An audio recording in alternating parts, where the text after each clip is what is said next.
Magandang gabi sa inyo lahat, Bar9. Hindi ko alam kung nasaan na ba to, Muntinlupa, Las Piñas, or Molito, yun na lang dito.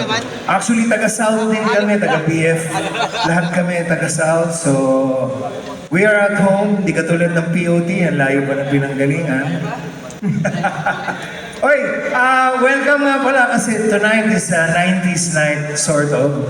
So my name is Steve Lu. I am the lead vocalist ng Rizal Underground. At makakasama natin ngayon ang lead vocalist din dati ng The Youth, si yun na, Dodong Cruz. And of course, we have Snakebite Religion. And of course, POT.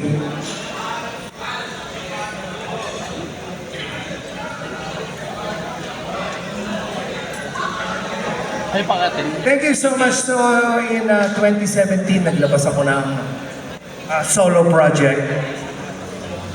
Pinamagatan siyang Acoustic Blues Experiment. And I've been taking that band on the road for a while. At nandito tayo ngayong lahat sa